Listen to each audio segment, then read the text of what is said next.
And all of our speakers will receive a LastCon challenge coin, as well as a hoodie. And our keynote speakers will get a nice little gift from the conference. So thank you. Cool. Hi, everyone. You should bring that with you so I don't accidentally speak into it, because I'm already mic'd up. Yeah, we're good. It's off. It's good? Yep. Okay. Hi, I'm Tanya. How's it going? Welcome to LastCon. Yes. I've never been to Austin before, and so far it's been really delicious and welcoming. So today we're going to talk about purple is the new black, so modern approaches to application security. All right, okay, so today we're going to talk about red team, which is offensive security, right? And then we're going to talk about blue team, which is defensive security. We're going to talk about purple team, which is collaborative security. And we're going to talk a bit about this. How many see security people like this? Like we're badasses and we're criminals and we're dangerous. That's not what I see when I look around this room and when I look around all the people I've worked with. I see something a bit more like this.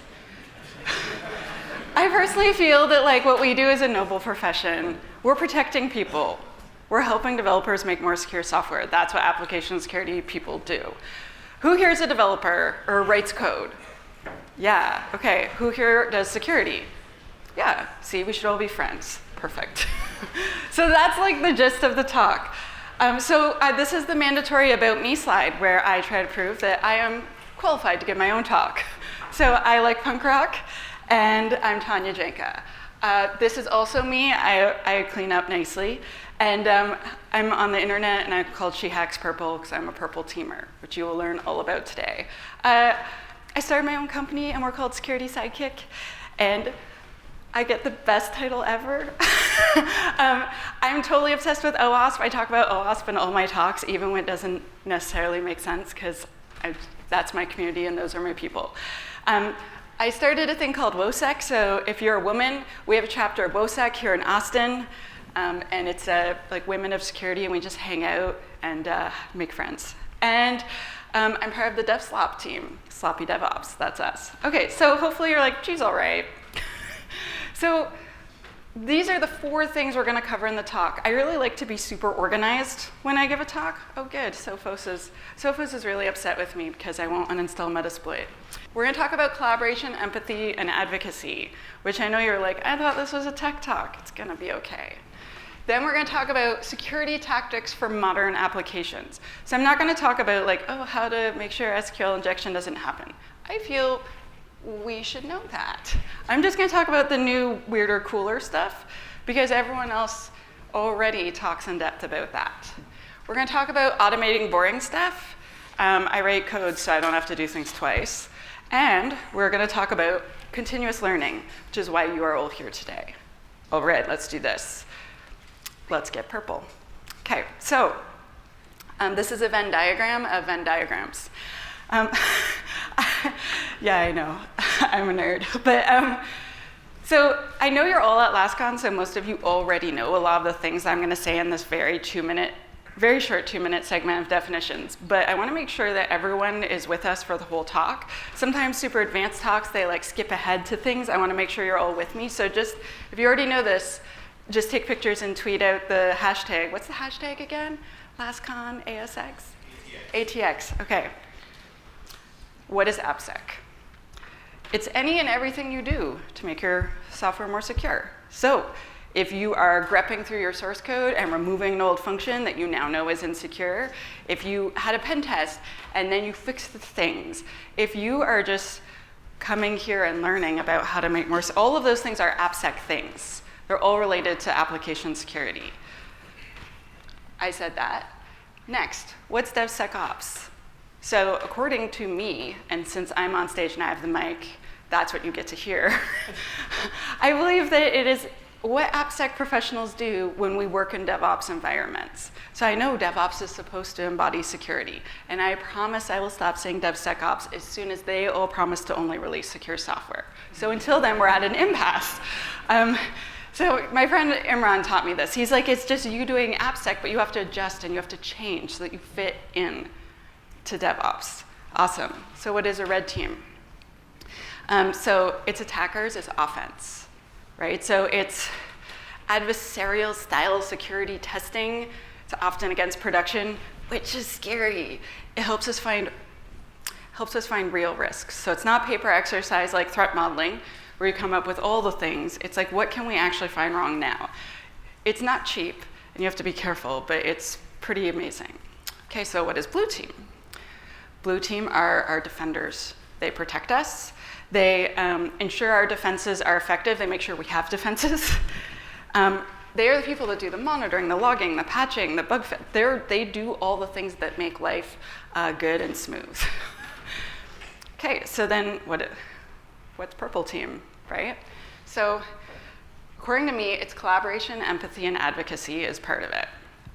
So what is purple team? Some people tell me it's blue team plus red team, but both of them do network security. They do all sorts of other things, right? Like, it's not an encompassing of both of those. I believe purple's in the middle. And what our job is to do is to collaborate, communicate, and contribute, cooperate.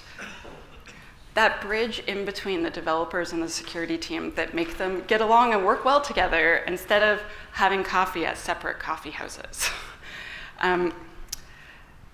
They do teaching, they provide tools, they help with learning, often known as the bridge in between the two teams. I'm gonna throw this clicker out after. Purple team is AppSec as a whole, and it overlaps the red team and the blue team. So it's not everything the red team does, it's just some of the things the red team does, and it's some of the things the blue team does. That's why they have different names. They hold consultations with developers. They give guidance, they give assistance, they give enablement. They give developers tools and teach them how to use them. They don't yell at developers. They create tools if they have to. They create documentation that people can read and understand, so they don't say, oh, your key should be ephemeral, because that's vague and doesn't mean anything, and a developer can't code that. They say, I want our session IDs to be destroyed every hour and replaced after 50 minutes of inactivity, this, that. It's like very specific things that developers can then go and code out. And they advocate for security and for developers. I'm gonna just say that again. So they advocate for both the developers and the security. I don't know if any of you have ever worked with someone where all they can see is what they need at work, and they'll burn down the rest of the building to get like their part done. I've worked at places where they're like, we're gonna put in this security thing, even though it's gonna break everything and everyone hates us, and we're gonna get this much win, but we're gonna break everything else. That is not purple team. That doesn't work in the long run. So it is my opinion that purple team is a modern approach to application security. Okay, so what do I mean by advocacy? Because a lot of people are like, what does that mean? So my last job, I was an advocate. And advocating for security means, well, let's look at the slide. Okay, so principles for success. I'm not sure why that's so dark. Sorry about that, it's super bright on my screen. Okay, so advocates fight for the things that help the people that they're advocating for. So they're fighting for a cause, they're fighting for a policy, whatever the thing is. I used to work somewhere and we had the stupidest password policy ever. It had to be super, super complex and 8 characters long. And we were trying to talk them into like 18 or 16 or 20 characters, but it didn't need to be complex. And they're like, what if we went to 6 characters and it wasn't complex? What? No! The executives are like, no passwords? Like, do you mean passwordless? Like single sign? And they're just like, no, like just do away with that. And so it didn't go well. But the point is, Okay, so you need a few things to make sure you advocate successfully, and one is independence. So when do we want it? We want it on demand. I don't want to wait for a ticket. I want it right now. So whatever you can do to make sure people can get the things they need from the security team when they need it, as opposed to when you're available, yes. Confidentiality. So if someone comes to me and tells me, like, I've made this mistake, they need to know I'm not going to shame them in the next team meeting, right? They need to know I will keep their confidence. Human-centered approach. Remember, there's people at the other end of the job that you're doing. Sometimes I have forgotten that. Empowerment. So I consider this giving them tools, giving them processes that actually work, that are actually efficient, that are not hell. And then giving them the knowledge so they can actually do things themselves, make their own decisions. Equal opportunity. I don't know if any of you have ever worked somewhere where they're like, only the senior techs need to learn security. The junior techs are stupid. I'm like, oh, I would hate to work for someone like you that would call me that. I think that security is for everyone, not just the senior people. Like, maybe there's layers to how much you teach each level, but we're not advocating for developers if we're only teaching some of them and excluding others. Equal opportunity. Well, I guess I already made that point. Oh yeah, no, accountability on both sides. So if I make a mistake, I want people to be able to tell me I made a mistake nicely so that I can correct it and fix it later. If you have a good relationship between the security team and the developers, you can actually discuss things like, okay, so we did this, like, how'd that happen? Let's look into it. You can do a blameless style postmortem, a way to look at things where it's not Alice's fault or Bob's fault. It's like, oh, that process was missing, or oh, that safeguard was broken, and that stopped this from happening, or it broke that. Lastly, we want accessibility. So we want to make security possible for all. Sometimes that means you have to make special situations for different teams. I don't mean accessibility as in putting, like, definitely a building is accessible. That's what most of us think it is, but I mean making tech accessible too. Okay, next, empathy. It turns out that soft skills are actually life skills, but just some people don't have them. You can't actually get very far in tech if you have no personal skills. If, like, you can't talk to people and not have them hate you later, or if you can't communicate something clearly to someone, like, you're never gonna be a senior tech, right? You're not gonna go very far in your career. And empathy is you actually thinking about something from someone else's point of view. So if I am the security person and I need to, who here's read the Phoenix Project? Yeah, okay, I see a lot of hands. There's like this part of the project where they want to put in this security tokenization thing.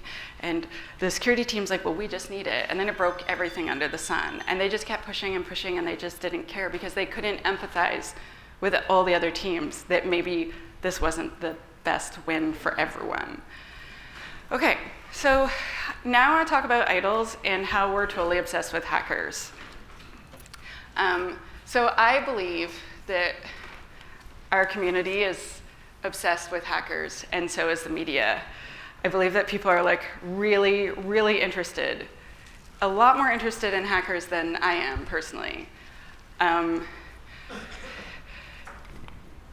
There are not this many movies about accountants. And that's because we're obsessed with only red teamers and pen testers. I run this thing, oh wait, no, let's go back. I run this thing called Mentoring Monday every Monday on the internet, where I try to match people with mentors and mentees together so that they can learn more, so we can get more people into InfoSec. The number one thing, the number two thing, number three, number four thing is web app pen testing. Everyone wants to be a pen tester, but it's because they don't know that our job exists. They don't know that there's incident responders, and that work is so important. There's people that do forensics. There's so many cool jobs that are in InfoSec that are totally badass too. But we have all these silly movies, like we saw on the last slide. Can I go back? Yeah, like movie after movie after movie, because we're totally obsessed, and I don't think that that's helping our industry. Another thing that I see, because I used to be a web app pen tester, is like you get called in at the end, no one's looked at security, you come in, you're like, pew, pew, you look awesome as a pen tester, because no one has done security before you got there. I don't want to look awesome. I want you to make secure apps. And so I see a lot of places just spending their entire security budget only on pen testing. They're like, we have exactly enough to test one of our 20 apps. I don't know if that's your best bang for your buck, right? And again, I believe it's because of our idolization of hacking and how that's like the only thing that matters in our industry. I believe that we are not attracting as many people as we could because of this. And this is the thing that I already told you about Mentoring Monday, how everyone always asks for that. Okay. So now that I'm done obsessing over like my rant about how we do not all need to wear hoodies all the time, even though I love hoodies, and we are not all like Mr. Robot, the rest is just going to be modern approaches to application security. So these are the types of things that the purple team's going to have to do. Okay, so zero trust. If I was in a smaller room, I'd make all of you answer what these things are because I'm cruel, but we're not, so you're safe. However, at the end, I have candy if you ask a question. I stole that idea off Chloe. I had candy and I left it at home, so I bought more last night, but there's gonna be a lot of candy today if you play your cards right. So zero trust is not trusting anything. I know that sounds a little bit ridiculous, but what we used to do is we used to have a perimeter. We have a giant firewall. And then if someone got in, we're like, we just assume you're great. You can, sure, go look at all my servers. You can come in everywhere. Now instead, between apps, they don't trust. There's no reason that like your app should talk to my app's database. No, my database will only talk to my app and nothing else. Right? All the ports are closed. Everything's closed all the time. It's only if you actually need access that you open it. So by default, it's closed. It's often coupled with assume breach, right? So plan things out. Like if you were breached, where would you not want them to get? Plan things out as though things have already. Have you heard that famous quote? There are companies that have been breached and there's companies that don't know that they have been breached, right? And I like to hope that that's not actually true, but I've worked at enough places that have had breaches that it's not completely untrue. We'll just leave it at that. Okay, so serverless and logic apps. So a logic app is a trigger, and what it does is it calls a serverless app. So it's just kind of true or false. Like a thing happens, and the logic app, when it's on, it calls a serverless app. And a serverless app is like a tiny little script or a tiny little app that runs in a container. It does not run all the time. It only runs when it's triggered. So what it does is it explodes a container, it runs its thing, and then it self-destructs and it's gone. So you pay 4 cents a month instead of having to host that all the time if you never really use it, right? So they're very efficient, but there are different application security concerns. So first of all, like do all the good AppSec stuff you would normally do, like validate your inputs, please. Do all of those things, but on top of that, you have to do other things. Monitor and log your functions. I know they're little, but you want to know if they're being run like 50,000 times a month or 5 times a month. You want to know, you want to alert if someone has tried to call your login API like 55 times in a second, because humans can't do that. And if you don't log or monitor, you don't know. That means I, as an incident responder, comes in, and then I just feel stupid the whole time because I can't help because I have no idea what happened. You need to use secure coding conventions. You also want to make sure that you secure and verify the data in transit, but also, I think I have some more here. Plus, we want to employ API gateways. So make sure as things travel that it'll just handle a lot of the stuff for you, and it'll be like a gate. So you can only get in and call these things if you've been approved through the gateway, right? It's like a login, and then you get all the fun features. It's like that, but for computers. Awesome. I already said monitor and log. Oh yeah, monitor and log the things, but then put it into the SIM so that your SOC can actually see what's going on. I've definitely worked at a bunch of places when I was a software developer and we logged that stuff into nowhere. No one ever saw it. And now that I work in security, I'm like, what were we doing there? We also want to manage secrets in a secret store. So there's like all the clouds have their own secret stores, and then there's like a bunch of third-party ones that you can use. But if you have a secret, don't handle it in your code. Get a company to do it for you. There's a bunch of open source ones that are free. I'm not going to recommend which one you get. Just get one. And lastly, try to deploy functions with minimal granularity. So just have a serverless app do one thing. Don't have it do 25 things. Then you need 25 serverless apps. Then you don't have to run them as often. Then if one breaks, you still have 24 that are working. It's breaking things down into smaller pieces. And do I have one more on this? Maintain isolated function parameters. I feel like I really should move it a little faster. You need to assume that the parameter of your function is just like an app. So if you have an API that calls another API or a serverless app that calls another serverless app, it still needs to re-authenticate and reauthorize. Like it needs to know, oh, for sure, because you don't want someone else calling that second API or that second serverless app directly. It needs to be able to say, oh no, you're not my person. You're not that API that's calling me. Okay, last thing on that. Third-party components and library management. They estimate 70% of code in all new apps is actually libraries, frameworks, third-party components, fancy JavaScript that's from a framework that you did not write. You accept all of that risk when you put it into your app. So we need to protect against that. And so a lot of them call it open source software scanning. It doesn't matter if it's proprietary or not. Like, .NET's awesome. It's still possible it has vulnerabilities, right? And some of the versions do. It's well documented. And so even if it's not open source, you still need to check it. Okay, so there are a bunch of companies that make tools that check this. I suggest you use 2, not 1, because they all check in different ways. Some of them check the CVE database. Some companies are looking at CWEs now. A bunch of them do their own research, and they all find different stuff. And so if you just have 1, then you just get one company's opinion. So if you can afford it, if you have time, if you have the ability, do 2. You also want to scan your repo once a week, once a day, whatever it is that you feel you can afford. And then the other thing you should do is if you have a pipeline, scan with the different tool in your pipeline. So like, let's say you only release things once a month. If you're only scanning things in your pipeline, then you wouldn't see it for a whole month, potentially, right? But if you scan every 5 seconds, or you release every 5 seconds in a pipeline, that's great, but maybe the other tool will find something that it didn't. It's just, you'll find more stuff that way. And lastly, I already said that. Awesome, yes. Okay, next. Online storage, the crown jewels. Everyone has heard of storage buckets that are open, that are not secure. I think like Twitter spilled that out again last night. It's like an old story that we don't like. However, there are things we can do so that that stops happening. I would like us to have new things that we make fun of. So you can lock all your buckets down by default. No matter which cloud you're using, you can set a template and just no one's allowed making any sort of storage unless it follows that template. And then for sure, you know that they can't do that by accident, right? Like you've brought the horse to water. Maybe a better analogy. You also want to classify your data.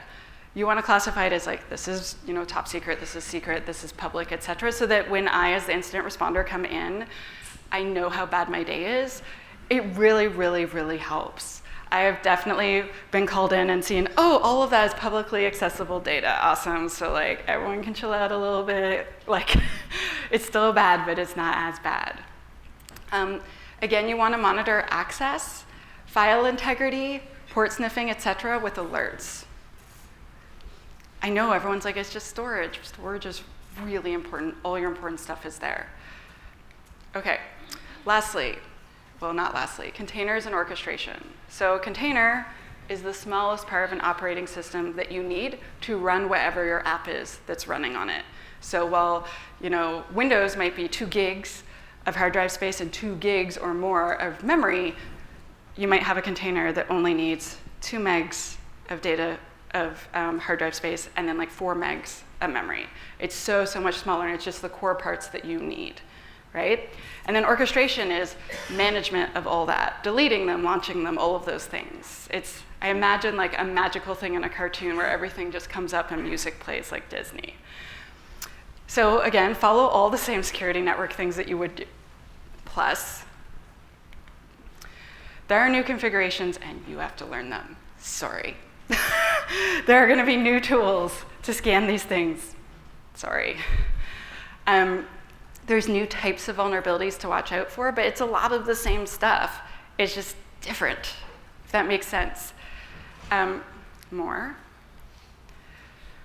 One of the big things is you need to protect who can create or edit containers. Apparently this is a fancy no attack thing that you didn't have as much with traditional types of networking. But you just, basically, these are just kind of the same. You need to like patch things or replace them with newer things. You need to scan the things. You need to apply zero trust. You need to verify that you have good configurations. I know that was an anticlimactic slide. It's just like you have to do the hard work. Sorry. APIs, microservices. Dun, dun, dun. I have worked so many places where they're like, oh, those APIs? Oh, they're not in scope. Yes, they are. Yes, they are. I remember interviewing to like do a pen test on a mobile app, and I'm like, can I just assume all the APIs are in scope? And they looked at me, they're like, how did you find those? And I was like, what? They're right there. So we have to follow all the same stuff that we normally do, even if they're small, even if they don't run that often. Okay, but plus, service mesh. Service mesh is an infrastructure layer that basically just encrypts everything and makes things a lot nicer. It's not sexy, but it works.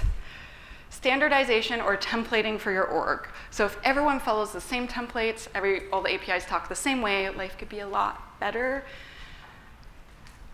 Strict linting of calls to ensure that it follows the protocol. So the DevSlot project, one of the things we released was like an app with vulnerable APIs, and like we could just call whatever functions we wanted, but without the correct HTTP verb. So we would use delete or post in reverse, like when you shouldn't, and then cause havoc. And so if you make sure that everyone is using the same verbs that they should, and they're like linting's like the grammar police, basically. Okay, back. Throttling and resource quotas. No human's gonna log in 100 times in a second. No human's gonna log in 100 times in an hour. So if someone is calling your API a lot, slow it down, throttle it. And resource quotas, like don't allow someone to, no one's gonna try to log into your app hundreds of times per day. It's just not natural. When I first joined Microsoft, one of my colleagues had this test box that he had put outside our network way off in Azure that he'd totally forgotten about, and so I found it. And someone had been trying to manually brute force it for months. It was the best for my demos. We just let them keep attacking it because it was so good. Like this person had no life. They were like the worst hacker ever. Eventually they went away. It was sad. So you want to authenticate and then authorize. If you don't know who this person is, don't go through the authorization. Don't waste your time. Do that second. And lastly, there's two more things. Hide what you can. Do not share. Do not have verbose error messages. Don't tell them, oh, that's the wrong verb. Just be like, error, wrong call. Oh, that's waitlist your approved HTTP verbs. So like I said, like deletes, posts, gets. That's usually all you actually need. Okay, modern tooling. So there are a bunch of new types of tools for AppSec. You do not have to buy them all. You do not have to learn them all, but you should definitely know they exist so you know what your options are, because things have really changed in the past couple years. Okay, so I asked interactive application security testing. So while you're using the app, this little app inside of it just goes, that's my best. That's why I'm in marketing. But basically it happens like in real time while you're doing your app. RASP, real-time application security protection. It's the fanciest WAF you'll ever see. No, just kidding. But it works like a WAF. It's similar to a WAF except for without the big shield in Star Trek where it comes up and it covers the whole ship. Instead, it's more at the application level. But basically it's looking at input and it's like, oh, that doesn't look good. I don't think so, no thanks. File integrity monitoring, which I believe goes very close with application waitlisting. So this is a thing I'm a big fan of. Is application waitlisting and file integrity somewhat painful sometimes? Yes, it is. Does it make sure I never get malware? Yes. So file integrity monitoring is like all of your source files in your operating system, it watches them so they don't change. And waitlisting means only allow these apps to run. So the first thing malware does is it tries to start. Oh, it's not allowed. Application waitlisting, it's not on the list. Great, I will change my name to system.d or whatever. Oh wait, I'm not allowed changing that file. And then it can't do anything. Installing this on your servers, is it fun? No. Does it work? Yes. Cloud native controls. So every single one of the clouds has now made something new for their own cloud that only works for them. Yep. And they would like you to use it. They are customized for your environment. You have to decide if this is good for you or not. Proof of concepts are suggested. Adding security tools to your DevOps pipeline. So that's all I ever talk about in my other talks, so I'm going to skip that. Haha, just kidding, I made its own slide. Customizable alerts, automated responses. So a thing that is fancy in the cloud is you can have like these triggers come up called logic apps. And when it triggers, you can actually write serverless apps that respond. I believe they're calling it playbooks, most of the cloud services. But the idea that I could come in the morning and receive an email, someone was trying to brute force this, so we blocked their IP, and then it was done, and no one had to call me, yes, that's beautiful. I don't like responding to incidents. It sounds like it. I don't like it. And application inventory tools. So there are now tools out that will tell you all the apps that you have. It's nice to know. Okay, next, modern tactics. So previously that was tools. Now we're going to talk about strategies and tactics and things that you can do. Adding security tools to your DevOps pipeline. I know I already said that, but it's kind of a tool and it's kind of a tactic. So who here uses pipelines at work? Yeah, it's becoming slightly more popular. I think over time, we will continue to automate things because doing things manually is boring. Negative unit testing. So who here has used unit tests before, where it tests the smallest amount of code possible? So you can take those and you can add payloads to them. And by that, I mean like negative, abusive code. You can make sure that it fails gracefully. And you can have your developers run those when they run the rest of the tests. This takes time. It's not cheap, but it works really, really well. You can have regressive security testing every time your developer runs those tests. And they have to run the tests before they check in. Breaking security into smaller pieces and having security sprints. I talk about this a lot too. But basically, you can't have, how do I explain? You can't do a 3-week code freeze while I do code review anymore. No one's going to wait for that. So we have to adjust. So that strategy is about adjusting and sprinting if developers are sprinting too. And turning pen tests into unit tests. So whenever I would pay someone else to come do a pen test, I would take that like a shopping list because those developers made my other apps and they probably made the same mistakes. So I would go look for the same things. And if you have unit tests, some of the things from your pen tests might make fantastic malicious unit tests. Tuning tools for automation and efficiency. Do not just plunk in a security tool and walk away. Make sure it doesn't break everything. Make sure that there's not any false positives. I've worked at a lot of places where that is most of the work in security tools, is tuning out the false positives. It's not fun. It's worth the effort. Automated repository scanning for vulnerabilities for your third-party components. If you can get it to do code review for you, that would be magical. Et cetera, et cetera, et cetera. So I talk about this a lot, and we only have 17 minutes left. So next, DevSecOps. This is my favorite talk. This is my favorite topic, so much so that it has a heart. I'm a big fan. If you're going to do DevOps, where do we fit in, right? So to remind you, my definition is that it's application security activities in a DevOps environment. It's what I do. It's what all of you do. Adding security to the pipelines, ensuring faster security feedback every single way that you can do it, whether that be in a pipeline, whether that be creating your own libraries, whether that be sending out reminders, whatever the thing is that you do to make sure developers find out as soon as possible that they've done something wrong so it's cheaper, faster, and easier to fix. Every moment in DevOps is a teaching moment.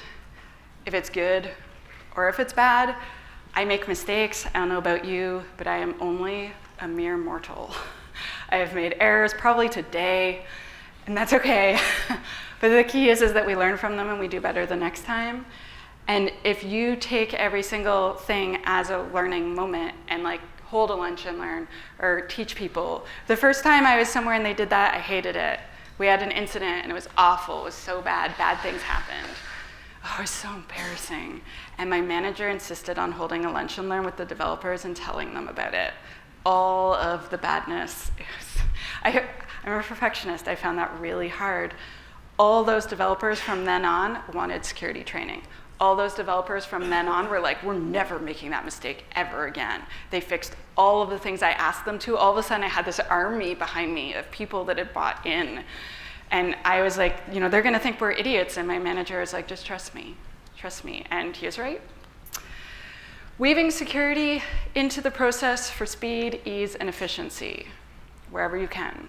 You're allowed to be as creative as you want to, whether you're in a DevOps environment or not. Like, it's your goal to make sure they create secure apps. It doesn't matter if you do it with bribery, like bringing in cookies or donuts. It doesn't matter. I still respect your efforts. Okay. So, oh yeah, and at the end is like a talk that I have that's about that. If you want it, I usually put links at the bottom of the screen, but these slides will be available, right? Yeah, okay, I'm seeing the organizers nod, perfect. So if you don't get it now, you can get it later. Okay, cloud security. Tanya, you can't just talk about cloud security whenever you want. So I know this is supposed to be an app tech talk, but some apps live on the cloud, right? So if you write a really super secure app, but all of your clouds like wide open, it doesn't look good for you. So the cloud presents a new and different set of risks. We need to adjust accordingly. I suggest you just learn the basics of it. Like, you don't need to become a cloud security expert, but if you are doing stuff and your company is in the cloud, learning the basics will set you apart from your peers, but also make sure you have good outcomes. So, oh yeah, this isn't a 45, I'm not allowed, yeah. So if you wanna know more, I have lots more stuff on that topic. Just learning the basics, I think, is not that painful, and it will really help you understand your architecture and everything for your apps. I used to only do software, and then I started learning security and networking, and it's given me this whole new view on everything I build. Okay, summary. So if you wanted to take a picture of a slide, oh, wait, no, go back. This would be the slide. So it's just, these are the topics that we just covered in this section. We're going on to the third and fourth sections, which are really short. Okay, just waiting until, because you know, like, people take out their phone, and then I don't want to be that person that's like, haha, too late. Okay, everyone's got it, good. Okay, so automate some boring stuff. And as a kitten with an Automate the Boring Stuff book. Awesome. Okay, so I want to avoid manual errors. I want my job to be challenging and interesting, not boring. I want to avoid toil. So I want to make everything faster. So I automate. So toil. So my friend Steve Morawski made this for me. Toil is, so I had never heard the term toil, but as soon as I saw this slide, I was like, yes, junior developer. I mean, no. So it's the kind of work that tends to be manual, repetitive, automatable, tactical, devoid of enduring value. Scales linearly as service grows. So let's say, I remember staying late one night, and me and all my staff, we all had to upgrade to like Windows 7. And we had to stay late, and we had to manually do each machine. So that meant that Tanya could do 7, Jean-Pierre could do 7, Jean-Marc. I'm from Quebec, you know, everyone's Jean something. It's true. And so, but like, we all had to just like run around the whole night, like manually doing it, instead of like using an automated tool that would do it for us, right? So that's toil. No one wants to do that. So automation, our best friend. So DevSecOps, a pipeline is automation. That's what it is. You can also create a parallel security pipeline. So it's asynchronous from the developer pipeline. It doesn't go to prod. It is just something developers can kick off, and it does those long tests. Like, you know, when you do static code analysis, and it just goes on and on and on and on. That is in the asynchronous pipeline. That can run all weekend because it's not going anywhere and no one's waiting on it. And then you can come in Monday and have fun going through all the results, right? But we can automate like boring tests too. SecOps is awesome. So infrastructure as code is starting to be used more and more, where you code out the things you want, and then you run it, and then it builds all the infrastructure for you in the cloud, which is really cool. I have another talk about that. And then the idea of SecOps is that you code in the security into your infrastructure, in your infrastructure's code. So it's security as code. It's awesome. Oh, that's what that slide was. Yeah. So then another thing is DevSec. So that's the AppSec side of DevOps. That's the application developer side. All the things I previously mentioned. But the results of this are we're proactive instead of reactive, right? So we can do work to prevent incidents instead of always just managing incidents. We can trust that, we're not going to be tired and make an error. We can work to upgrade security because, again, we're not just putting out fires all the time. Less time cleaning up messes, meaning more time getting things done that you actually wanted to get done. So I like to think of it, DevSecOps, less toil, more triumph. Yes. Okay, continuous learning. This is the fourth part. Every moment's a teaching moment, even if it's embarrassing. Continuous learning. So I think, oh, I'm so sorry the slide's so dark. It's super bright on here. I don't know what's going on. Okay, so the moment we stop learning, we are in trouble. Tech changes constantly.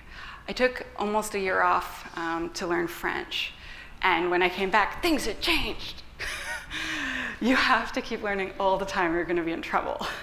So every moment is a teaching moment, good or bad, embarrassing or not. If you work in a place where there's psychological safety, like where you're able to express yourself and admit faults, like this is a place where you're going to get all the things done. Like when I work with people, I want them to know that they can tell me, like, I screwed up this, blah, blah, blah. I'm like, no problem, let's go fix it. Let's make sure it never happens again. If you yell at people, which I'm not saying I'm perfect, I've definitely lost my crap before when things have happened, right? But if you yell at people, no one's going to trust you. So you can do this with micro lessons, lunch and learns, computer-based training, coming to here. The training that was before the conference started, there's like a million options for learning. And some of them are free, but they all require time and effort, and that's the part you have to pay. Developers and op folks constantly bring in new tech, so we have to learn about it. Because otherwise, they will release it and not tell us and just go around us. Because they do that, right? Who here thinks no one ever releases anything without telling the security team? Okay, good. Everyone here is sane, awesome. So learning calendar blocks for learning.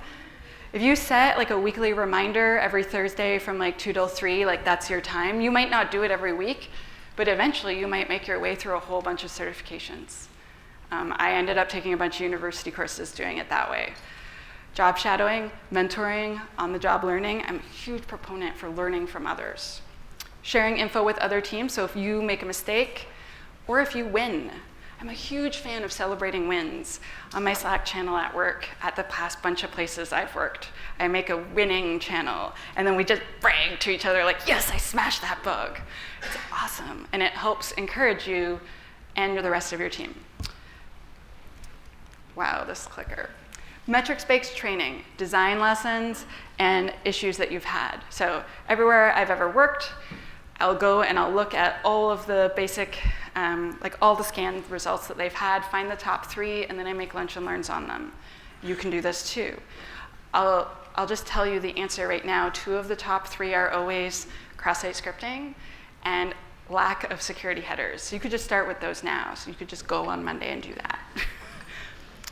Build your own training specific for your org. If you can afford it, this is awesome. At Microsoft, they have this training, and it's amazing, and it's called Strike. And I told them they should sell it, and they won't. But it's so good. They have like in-depth AppSec training for every single developer, all paid for. So story time, the time that I invented DevOps. This story's not true. So I spoke at RSA and I gave a talk about DevSecOps, and this person, so one of my friends, she's like, yeah, someone came back from RSA and they're like, Tanya invented this cool thing. It's called DevOps. I was like, what? I did not say that. And she said, yeah, my colleague has not been in training for so long, they didn't know DevOps existed, had never heard of it, and thought you invented it. And I was like, not even my mom thinks I'm that cool. So conclusion. So this is going to be like a really small rant, but I promise it's short. Okay, so I am tired of everyone thinking of this guy when they think of our industry. That is not what a hacker looks like. This is what a hacker looks like. This is what a hacker looks like. Look all around this room. That's what a hacker looks like. Look in the mirror. And remember, that is what an information security professional looks like. And when we stop projecting over and over and over this hoodie thing in the dark basement, having social issues, being depressed, angry at the world, when we stop projecting that, I think we'll get a lot more people joining our industry. I'm not kidding. And also, please be nice to developers. They are our friends. Sometimes we forget and we get frustrated. Please be nice to them because we cannot do it without them. Okay, so that's the end of my rant. And now I'm going to give you a bunch of resources. So you might want to get your cameras out. It's up to you. But I'm going to give you a whole bunch of things that you can follow. So the first thing, which I hope you all already do if you're at LastCon, is that you're a part of your local OWASP chapter. Even if you're not from here, there's 280 chapters around the world. And they have awesome things like this regularly. And you can meet awesome people like the people in this room.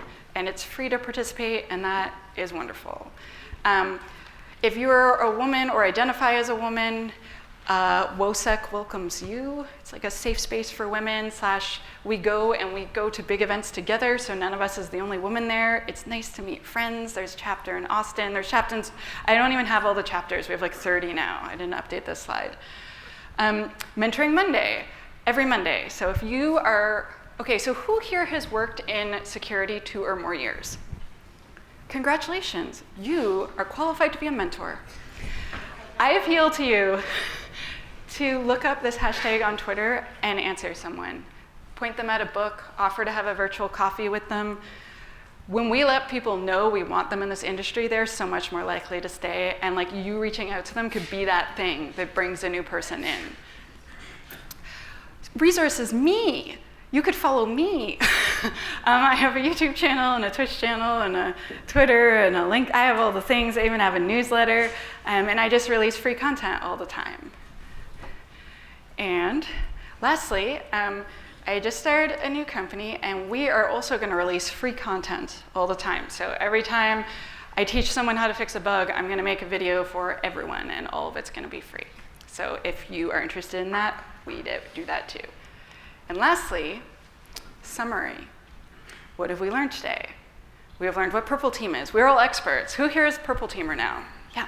Yeah, okay, so one day more hands. I know, it's hard. It's first thing in the morning, like, this talk is so long, where's the coffee? Oh, next time.